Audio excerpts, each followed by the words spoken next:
Salut les joueurs, eh bien ça y est, je vous avais présenté il y a maintenant 2 jours Dragon, le tome 6, donc c'est-à-dire l'encyclopédie 2, et maintenant j'ai envie de vous présenter quelques petites astuces MJ pour préparer la campagne, celle que nous suivons semaine après semaine avec le groupe d'amis.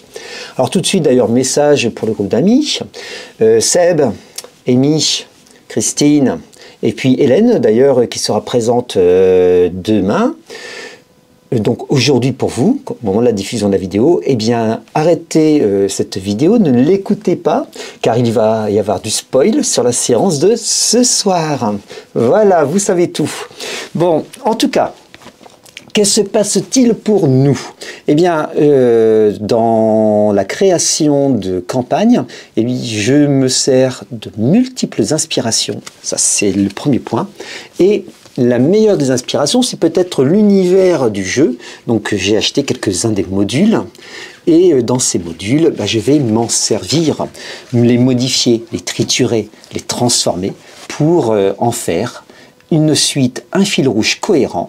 Et bien c'est ce que je vous propose de découvrir maintenant. Voici les dessous de la campagne que nous jouons actuellement. Laissez-moi vous expliquer quel est l'objet de notre campagne. Donc laissez-moi vous raconter l'histoire de notre campagne. Dans un nouvel arc narratif, au début, nos joueurs, donc qui avaient déjà vécu moult aventures, sont arrivés à Fort Draco. Pour vous donner une idée, quand je dis moult aventures, première petite astuce, moi je ne fais jamais monter les joueurs très rapidement. C'est-à-dire qu'à chaque niveau, on recommence à 0 point d'expérience. Et on arrive au point d'expérience du niveau. Alors ça fait des aventures très longues, mais du coup on joue depuis très longtemps, on monte très lentement et c'est très agréable. Voilà. En première entorse aux règles de Dragon et de Donjons et Dragons d'ailleurs aussi. Ils arrivent à Fort Draco et ça nous a permis de se frotter à Keldra, la prêtresse d'un culte du dragon. Et malheureusement, durant cette aventure en 2 volets, si je me souviens bien, eh bien, on a perdu un joueur. Mais oui, il y a Amy, donc le personnage de Nour, qui est malheureusement été dans une zone d'effet, et une zone d'effet lancée par un autre joueur d'ailleurs. Et boum, voilà, ça y est, ça, on en prend compte, et malheureusement, le personnage, elle a choisi de dire, bon, de toute façon, là, c'est fini.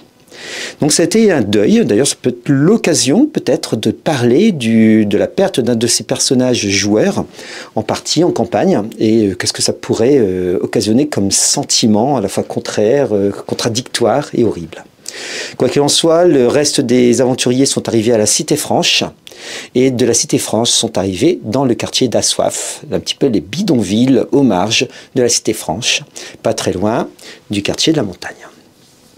Voilà. Et à cet endroit, ils ont pour habitude de s'arrêter dans une auberge qui est le repos des voyageurs. Et ça tombe bien car le personnage d'Amy, nouveau personnage d'Amy, cette fois-ci une barde, eh bien, va se trouver être la serveuse, entre autres aussi, du repos des voyageurs. Et c'est pour nos joueurs l'occasion de vivre un scénario d'enquête que j'ai trouvé ici dans Incident et que j'ai encore modifié. J'ai gardé la trame générale. La trame générale, c'est donc enquête puisque c'est dans un contexte de politique de la ville assez tendu. Ce sont des élections et une des candidates donne une représentation théâtrale pour essayer de grappiller quelques voix. Et ils sont présents lors de cette représentation théâtrale et malheureusement il arrive un incident, un éveil à la magie et la pauvre actrice qui sera éveillée à cette magie va se faire accuser d'attentat envers la candidate. Voilà. Bon, jusqu'à là, c'est la trame générale, à peu près, sans dévoyer du scénario, mais c'est un peu plus compliqué, puisqu'on va se rendre compte qu'il y a 3 candidats, et certains se tirent dans les pattes, etc. Bref, ça se passe très mal pour nos joueurs, très mal, et ils se retrouvent, on leur conseille, en fait, de rester dans l'auberge le temps d'une soirée d'élection. Alors pourquoi très mal? Parce qu'ils vont se rendre compte qu'il y a un sort qui est lancé sur tous les habitants de la cité ici, et ils ne savent pas pour qui ils vont voter en fait. Donc un sort magique, draconique peut-être très très très élevé. Ils ne savent pas pour qui ils vont voter, et quand on leur demande, ils ont des ils ont des doutes. D'un seul coup, on leur a enlevé une partie de leur mémoire, et lorsqu'ils vont voter, ils vont voter forcément pour un personnage pas très sympathique, de la touche locale. Et ça nous a permis de nous retrouver ici dans l'auberge close, et donc nouveau scénario, et c'est un scénario assez intéressant où par une raison un peu magique, je vais vous montrer peut-être le petit dessin, vous allez tout comprendre. Hop là, voilà, on arrive vers un autre plan, et ce fut pour moi l'occasion de suivre la trace de deux aventuriers, de vieux aventuriers, des experts aventuriers, qui arrivent donc dans l'auberge, le temps des élections, qui discutent un peu avec nos personnages joueurs, et donc du coup vont se retrouver dans un méli-mélo dans cette auberge qui est pas si simple, ce repos des voyageurs qui n'est pas si reposant. Voilà, là nous sommes arrivés à l'épisode, je dirais, de la semaine dernière, et cette semaine, pour préparer mon scénario, je vais utiliser Créatures 2, car j'ai envie de les faire descendre tout doucement dans l'inframonde. Alors là, ils ont évité l'autre plan, dommage, mais quelque part, pourquoi pas. Donc dans Dragon, si je reprends un petit peu le feuilletage très très rapide de ce livre, vous remarquez qu'il y a des jolies choses. Et moi, j'ai repéré un des monstres de l'inframonde. C'est un genre de petit chat tout étrange. Il faut que je revienne dessus. J'avais aussi envie de leur présenter des gnomes. Ouais, donc je pars à partir de ce que je possède. Alors le petit chat étrange, bon, je ne vais pas le retrouver forcément. Je n'ai pas fait de marque-page non plus. Donc je suis un peu confus. Bon, c'est pas grave, il le sera là. Mais surtout et avant tout, hop là, le nouveau dragon, celui que je vous ai présenté il y a maintenant 2 jours, l'encyclopédie 2. Et ce dragon, ça sera l'occasion de faire un micro-feuilletage. Voilà. Donc vous vous souvenez, ces 2 parties, la partie 1 et la partie 2, le chancre. Je ne vais pas aller au feuilletage jusqu'au chancre, je vais vraiment m'arrêter avant. Donc toujours ce système modulaire qui nous permet de savoir quel type d'aventure on va jouer, en sachant que je m'en occupe pas trop en fait du système modulaire. Je trouve qu'il y a des idées très méchantes, et j'hésite pas, et puis d'autres. Bon voilà, c'est un petit peu au gré de la lecture et au gré de l'imagination où ça va nous porter. Et là j'ai vraiment envie de les emmener dans l'inframonde, dans cette chronique des profondeurs. Donc ça c'est la chronique, c'est les différentes ères, hein, vous vous souvenez. Alors je vais feuilleter rapidement. Voilà, hop, toujours aussi bien illustré, hein, vraiment. C'est de plus en plus beau, j'ai l'impression. Plus je tourne les pages, plus je trouve ça beau. Vraiment, ouais, c'est une histoire, une belle histoire, je trouve, que l'histoire de ces ouvrages. Donc voilà, je vais passer l'ère des rois destinés.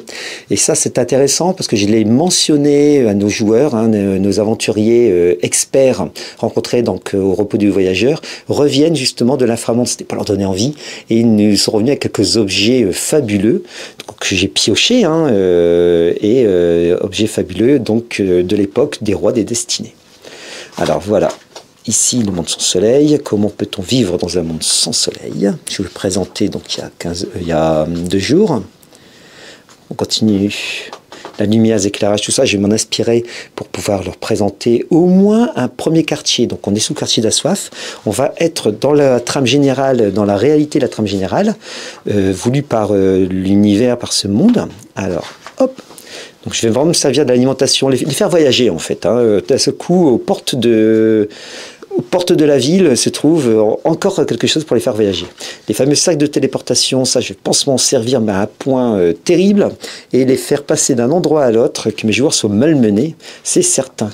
On est un peu sadique, je pense, lorsqu'on est MJ, et on aime bien faire malmener nos joueurs. Donc vous voyez ce micro feuilletage pour arriver ici, donc sous la Cité Franche. Et voilà, je vous l'avais montré, hein, cet endroit, c'est Caine Cruis, la croix, la petite croisée. Et c'est cet endroit Voilà, donc ce magnifique endroit que je vais leur faire visiter, qu'ils vont avoir l'honneur de découvrir. On est bien dans un entremonde vers l'inframonde. Et je vais donc, j'ai lu plutôt avec attention cet endroit commercial qui me permettra dans ma trame générale de faire revenir Keldra qui va négocier des objets magiques. Et de fait, ils vont surprendre la négociation. Et commencer à imbriquer certains éléments de puzzle, en se disant en plus que le candidat de l'extrême droite, le demi-elfe qui a triomphé, j'ai voulu qu'il triomphe dans cette cité franche, va se faire assassiner. Donc du coup, il pensait que c'était le principal suspect, le principal commanditaire de ces voies magiques. Eh bien, ça va pas être tout à fait vrai. Donc ils vont devoir hésiter entre Brunissandre et puis une autre dame. Voilà, et ça va pas être évident. Ils vont savoir un peu plus. Ils vont commencer à construire un peu cet embrouillamie, son broglio politique. Donc le pouvoir partagé entre Conseil et les Guettes, donc voilà, avec la fameuse maison Gémona, puissante maison de la République franche, assez récente. Et on va découvrir cette nouvelle Gémone, donc c'est un nouveau commanditaire. Donc voilà, là ici, on arrête sur, puisqu'après on passe sur la luciole de la méandise, on arrête donc le feuilletage. Je vais petit à petit, morceau par morceau, leur faire découvrir un monde particulier. Et comme je dose toujours les scénarios pour qu'il y ait un moment de négociation, de combat, un moment un peu intense, donc une découverte d'un lieu, découverte d'un univers, découverte d'un personnage, puis ensuite on résout l'action. Et dans Résurrection, il peut y avoir des retournements, et ce retournement, ça peut être l'occasion de combat. Voilà, grosso modo, les trames un peu classiques d'une séance. Et bien sûr, de temps en temps, je vais casser aussi ce rythme de séance pour les surprendre, hein, car ils vont s'habituer sinon les joueurs, et ça serait pas bien. Donc il y a des traîtrises, il y a des coups bas, il y a des informations que l'on retrouve, dont on retrouve la teneur et la validité 2-3 scénarios plus tard. Bien voilà, c'est ça vivre en campagne. C'est ça qui va devenir intéressant. Et à partir de quelques éléments piochés dans les livres, eh bien je peux établir une trame complète, une trame de campagne. Qu'est-ce qui va se passer après? Bon, bah, une fois que l'embrouillamie politique va être terminée, ça va être les honneurs pour nos héros, et ils auront forcément et logiquement monté de niveau, vont commencer à avoir davantage d'implication au sein de la Cité Franche, et j'aurais bien envie de les envoyer dans l'inframonde, les envoyer chercher, un peu à l'image de ces 3 chasseurs de trésors anciens, chercher des trésors et donc découvrir peut-être des mondes merveilleux. Voilà la destinée pour la campagne. À moins que, sur la route, d'autres choses puissent arriver. Bon voilà, en fait l'inspiration est importante, la découverte de certains endroits peut-être, je me focalise beaucoup sur les endroits, vont permettre d'envoyer l'imagination. Je n'ai pas mentionné aussi à quel point certaines figurines que je peins peut aussi me donner prétexte pour me dire bon, cette figurine va être un personnage récurrent, un PNJ récurrent, elle va leur donner du fil à retordre, ou au contraire va pouvoir leur donner coups de main, des coups de pouce de temps en temps. Et du coup avoir la figurine sur la table permet pour nos joueurs de s'attacher davantage au personnage non-joueur et de le retrouver avec joie, avec plaisir, au moins sans revenir sur certaines descriptions. L'univers, l'inframonde est plutôt enrichissant, plutôt tentant, et de fait, je crois que nos joueurs vont difficilement se débarrasser de la ténacité d'un MJ qui a envie de les envoyer là-bas. Donc on va les tenter, on va leur dire tout le bien que l'on peut avoir de l'inframonde pour ensuite les triturer, les torturer, leur faire du mal. Mais ils adorent ça. Dans les ombres, je ne me suis pas encore servi de Dans les ombres, ça va venir. Il y a de la même manière quelques scénarios qui m'inspirent et on va faire un petit mixte, toujours dans cette intrigue politique, parce que lorsque les personnages prennent du galon, eh bien, il y a forcément de l'intrigue politique. Et dans l'inframonde. J'aurais vraiment envie de les envoyer sur le festin grotesque. Mais là, on sera plutôt dans la période de Noël, je pense. J'ai pas trop envie de les envoyer avant, histoire de marquer un côté un peu fête, un peu voilà, de coller au calendrier. Et ça me sera bien plaisant, je crois. Donc ça, c'est une aventure pour des niveaux de 4 à 8. Et là, c'est une belle petite campagne, une grosse exploration de donjons, on en a déjà parlé. Je vais me le réserver, le relire, voir s'il m'inspire vraiment, et puis bien sûr, toujours modifier les choses pour que ça colle sur un fil rouge, une trame globale. Rien ne vaut une petite conspiration, et puis dénouer le fil de la conspiration. Laisser surtout aux joueurs la possibilité de dénouer le fil de cette conspiration et la possibilité du coup de pouvoir, et là Gémone va être très intéressante, de pouvoir trahir cette conspiration pour rendre justice. Voilà, et bien tout est dit. Vous savez tout sur cette campagne, vous en savez certainement plus que les joueurs qui vont être sur cette table.